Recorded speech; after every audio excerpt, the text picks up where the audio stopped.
What's going on, everyone? It's your guy Cole Jackson, back to you on Road Graders, brought to you as always by our friends at Profit X, and we're going to be talking about the loss of Kyle Van Noy and who's going to step up in the wake of that loss. Obviously, we'll be looking primarily at Tavius Robinson and Mike Green, who will be kind of fitting into that role. And we'll take a look at some of the good things they'll bring, how I think they'll approach this, and we'll go from there. So if you guys are looking forward to that, hit that like button, hit subscribe. If you're new here, obviously drop a comment. Let me know what you guys think about the pass rush, because there's definitely some concerns, and I definitely understand. So let's go through it together.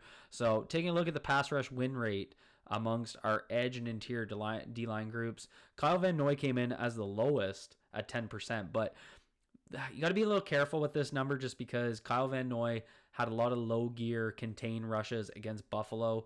2-week sample, this can be a little influenced. If you look at his quick pressure rate, he actually ranked 13th in the league in terms of generating quick pressure, so it means when he did rush, he was winning quickly. So I'm just a little weary about that 10% number, knowing what he was asked to do in week 1.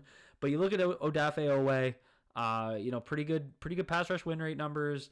He's doing decently well with pressures, but, some of them are coming unblocked. Some of them are just, not the traditional wins. They're not quick wins either. He was lower in the league. I think he was in like 32nd in quick pressure percentage. So a little bit of concern there. And Tavius coming in at 15.2 and then Mike Green at 11.9. A little bit of disappointment, obviously, in that Mike Green number. I'm the leader of the Mike Green hype train. We'll talk a little bit about what I'm seeing and what I think he needs to do moving forward, because it's really going to be those two guys filling that role. When you go to the D-line, Nnamdi Madubuike, 20.3% for an interior rusher is fantastic. Let's hope that kind of holds throughout as the sample size grows. Jones Jenkins, 12.9. And East Peoples, really interesting number because he has a lot of splash plays. When he wins big and he wins in an exciting way, and it generates a negative event.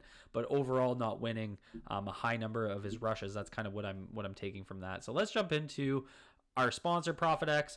It's Thursday. It's Thursday Night Football. The play I'm going at tonight using Profit X is going to be that Keon Coleman total receptions over 3.5. I think they're going to be pushing that ball outside against these Miami corners. I think Coleman's going to probably come away with at least 5 catches. Over at Profit X, you're getting the best odds on their peer-to-peer exchange. You're not betting against the book. You are getting much better odds than traditional sports books. Throw down $100. You'll win 123 profit. That means 223 coming back into your account. Go over there, use sign up code ROADGRADERS, and you will get up to $200 ProfitX cash back. Go check it out. So I want to talk a little bit about Mike Green, talk a little bit about my concerns about how he was winning, and we're going to kind of start here on a positive note. This was the clear win he had against Cleveland, and you're going to see almost a sack. Flacco's knee was about a hair from hitting that ground. So this is going to be the classic Mike Green. He's going to approach the edge of the tackle. He's going to hit that cross chop, and then he's going to come out with an outside rip. So this is kind of, the best of Mike Green in terms of what his game is. So as he's going to approach, he's going to take that little skip step. I've broken this down numerous times. Push down on that outside hand, cross chop move. Create that short corner. Good recover here by Cornelius Lucas because he opens that short corner, but I found he kind of slid pretty quick. And then when I say greatest hits of Mike Green, first of all, there's that bend that we want to see, and he's going to show some motor through this rush because as he recovers, he's going to use this inside arm to rip up right there, and that gets him around the corner to get to Flacco. So hell of a move. 2 pressures here coming off stunts that I'd like to see a lot more of this. And keep in mind, Nnamdi Madubuike and Kyle Van Noy are 2 guys that we see run a lot of stunts together. So when we're talking about who's going to fill that void, I think Mike Green's going to be a good fit here. You're going to see him come around with that explosiveness. That's what flushes Flacco. I'd like to see him with more power as he gets around into the right guard. That's Wyatt Teller. So you're going to see Madubuike does a really good job of selling this. He grabs both hands from that guard. Here comes Green. Teller comes off pretty well. I just want to see Mike Green explode through this shoulder, explode through that inside hand. Not necessarily a bad job. Good motor to kind of get back outside. Madubuike on the chase. You're going to see it again here. Jerome Ford's going to kind of pop him. I think it would have been a lot cleaner if Jerome Ford wasn't coming on kind of a block release here. So you see, again, Madubuike and Green. You're going to see a lot of this. You're going to see a lot of them sending this at the Detroit D-line. So as he comes around, Ford's there to meet him in the gap. Kind of disrupts this being a lot prettier rep. But again, I just want to see a little bit more explosiveness. Then we get into um, into some of the down reps. And so we saw him doing some things that was designed. So you're going to see him attack this inside hand of DeJuan Jones, the left tackle of the Browns. So he's going to set wide and then get inside, and he does that because Awuzie is going to come here on the blitz. So he wants to influence that the left tackle to go inwards so that he has a clear path to the quarterback. So that's what's going to happen here. So, I mean, not a typical rush from him, but he ends up in the dirt on this, and it really shows that lack of power to the inside hand. That's one of the concerns. Then you're going to see him try and go into a drive block situation, and you're seeing just not as much push as we want to see. You do see some pretty crafty hand placement here at the end of this rep, and again, good motor. But you can see right there, this is what's going to hurt Mike Green the most in this league. Watch that punch. This is that length. This is how DeJuan Jones wins. He's a big plotter, but he plays with good length, and he's going to use it well. As he gets into this drive block situation, you're going to see him slowly work that right inside hand of DeJuan Jones to open that inside lane right there. So good motor, good job to kind of crack down, working on pushing that wrist down so he can clear that lane. Then what we saw, and this is the biggest thing that I wanted to talk about, there's going to be 3 reps in a row here where he's just trying to bend the edge. And this just isn't what I've seen from Mike Green. He's definitely an explosive rusher. You're going to see him go upfield, not as explosive as we usually see. And I'll run all 3 through, actually, as I talk. And what you're going to see is him just try and bend this edge against the left tackle. He kind of goes into that skip step, but it wasn't his cross chop. He tried to kind of push down on the outside wrist. He's on the right side here. Again, he's just trying to bend the edge, and it's just not really what I've seen from him, just being kind of that true, and then he ends up on the ground there. So this is what I kind of want to talk about, because I have some concerns about, I don't have some, did I just go back too far? Yes. Sorry. Okay, there. So as he approaches DeJuan Jones here, this is pretty normal to see. So he is trying to attack that outside hand, but he doesn't sell it very well. And he just ends up getting way too far outside the pocket. And I think I talked about this when I was breaking down his cross chop. When he gets into that skip step, if he doesn't land it well, he takes himself out of the play. And this is where it can be a bit of an issue. And so what I found was happening in this matchup is he was going for these speed rushes to the outside without setting them up.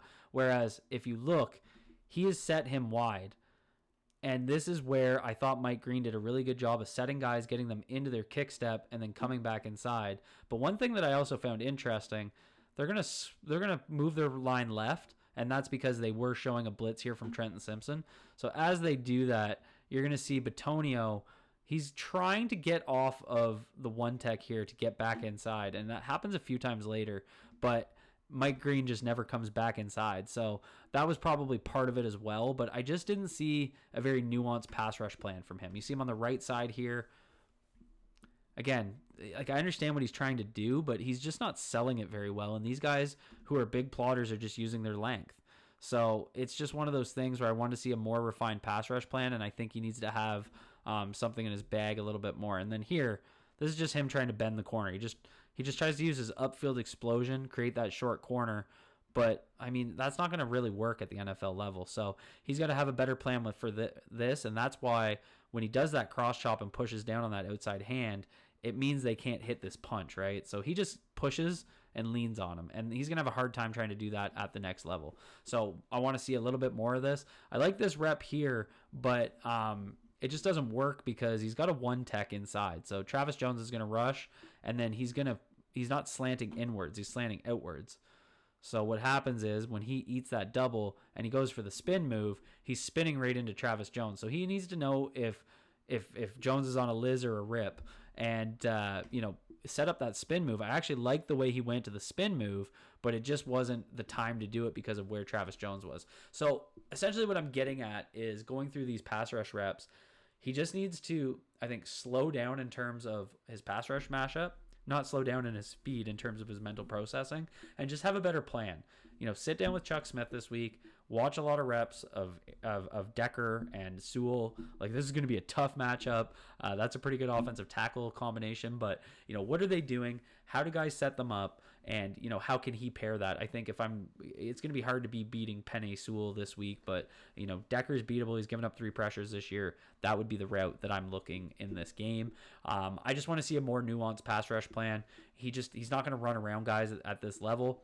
He doesn't have enough power in his speed to power conversion right now to just bull rush. He needs to be crafty with his hand usage. I think he needs to set up that, that outside rush, get them into their kick step, and then counter back inside with either a hard spin, which I think he's had a lot of success with, or some of those arm up and overs, inside rip moves. I think he's got that in his bag. Or set them inside and then use your cross chop outside, use your rip and bend. And if you're gonna bend, at least throw in a rip so you get that hand off you, because we saw him bending there where he's not ripping his inside arm to kind of get their inside punch off of his shoulder. So that's kind of the big thing with Mike Green there. A little bit more of a critique than what you guys are used to on this channel. Then we look at Tavius Robinson, who's going to be kind of the early down guy that's going to be filling in for Kyle Van Noy. And we know what he can do against the run. Here's some reps against the Bills. They're going to take a power run, so they're going to motion here, and then they're just going to run gap power. So the puller is going to come down. Tavius Robinson's going to take on that contact and get into James Cook. That's what he does so well. Here we're just going to see him in a series. I think there's 3 plays in a row. You see him here on the weak side. He's just going to hold position. This is just that long arm and read. So you're going to see him get right into the tackle, hit that long arm, read the play, and then when they go to make their cut, he's making a play on it. And that's just the type of powerful player he is. You see him right there. Again, very similar to that play we just watched. Long arm, read, break. He's so damn good at this. He's going to hit that punch. He's going to deconstruct the block, and then he's going to make a play on the ball. That's what Tavius Robinson does so well. See him right there. Once again, as it comes to him, breaks it down. And you saw that motion here from, I believe that's Isaiah Bond, as he comes across. It shifts the defense, and it gets them kind of flowing to the right. You see the whole second level, but Tavius holding this backside, or this front side block so well allows the reinforcements to come. Then we see what he can do in backside pursuit. So with all 3 of those plays we just looked at were from the front side and run defense. Now you're going to see him on the backside against the Bills, where he's just going to run down the line. This is what he does so well. You see that explosive speed, and he's going to get down there and make a play on the ball. Just a glass eater, makes these big plays. See, Knox is going to come try and cut him off here. They motion Cook in to take this. It's just a zone run.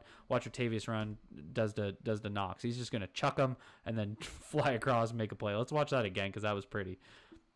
Watch him get that outside hand into the armpit, chuck him, and then fly across at James Cook. Just beautiful run defense from this kid. Here he is again on the backside. He's going to run through contact there. He is a pain in the ass to try and block on the backside. He chases. He has a motor. I'm pretty excited about what he can do. Then we get into some of his pass rushes where, he's been winning at a decent rate this year. I've seen definitely some development. We'll kind of start here with a bit more of his power game. So you're going to see him on Deion Dawkins here. He's going to just convert speed to power. And what I like here is those hands land inside. So you see Deion Dawkins actually ends up with his hand up on his face mask. His hands are inside, and he's just going to walk Dawkins back. And then right there at the end, this is the development of Tavius Robinson. Last year, a lot of dead rushes where he would just bull rush. Watch him right here at the end. As he goes through the bull rush, he's going to push in on that outside hand and create a lane for himself. Right there. See that? See how he pushed down with his right? Let's get it. Right there. So as he's separated, Deion Dawkins goes to refit. He's using this and basically parrying. He's parrying he's parrying that outside left hand, and then right there he gets around. So not a quick win, but those secondary pass rush moves were one of his big weakness. Here you're going to see him split Deion Dawkins' body, and then once again, see that left guard doesn't come out. The left guard's going to kind of give that inside help here. Look outside. I think if he doesn't give that outside help, he would have been able to make a play on this. Ball was coming out anyway. But again, you're going to see a dead bull rush here. I wanted to throw this in. I should have put this first. This is what I kind of saw from him last year, and I think he's really improved on this. It's just going to be that dead kind of bull rush, right? So not necessarily getting through him. You see him trying to push, but not really making an impact there. I think he's developed so much more beyond that. And then you get into some of this good stuff here. So you're going to see a nice bull swim here, a little push-pull. So right there, he's going to bull, and then, oh, wait. Do I have my clips mixed up? Oh, maybe I threw in 2. Okay, yeah, sorry. I threw in 2. That was a bit more of a dead bull rush. This is where we get the bull, push-pull, bull rip, whatever you want to call it. Right there's that swim move. And he gets that pressure there. So this is the development, right? So this is where you're going to turn your power game where you're going to turn that bull rush into something else. So he's going to get up there, he's going to read, he's going to see he's keeping it, and he uses that momentum as he's going into his kick step. You can kind of see him, you can see the right tackle get off kilter. So he starts leaning back right there, and as he does that, he's just going to use that inside hand, push in, and then bring that arm up and over right there. And that's what flushes him out of the pocket. We'd like to see that a little bit quicker. That's where he just doesn't have the explosive athleticism that we see from some of these other guys, but still very encouraging to see. And the thing about his athleticism, when he does bend up field, I think he does quite well. You're going to see just right there, look at that edge rush. That's just kind of, getting around the corner. I like to see that. Here we're going to see a nice bend with a rip. See him using that inside, or that inside hand around. And then we're going to see a cross chop here on the right side. So there's that cross chop, get those hands off and get in there and get a little contact on the quarterback. So I think Tavius Robinson, you can really see the development. You can see the impact Chuck Smith had on him.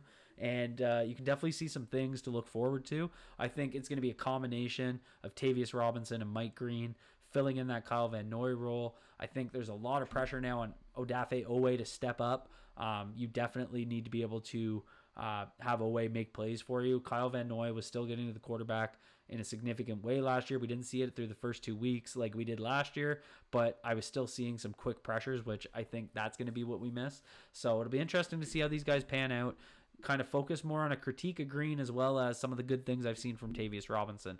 So drop a comment down below. Let me know what you guys think of this pass rush group. How's it going to go against the Lions? We'll probably come back here tomorrow and talk about the interior rush, because I think that's where the mismatch is for the Baltimore Ravens defense against the interior offensive line of the Lions. So be on the lookout for that. Hit that like button, hit subscribe if you're new here, and thank you to our friends at ProfitX for sponsoring this video.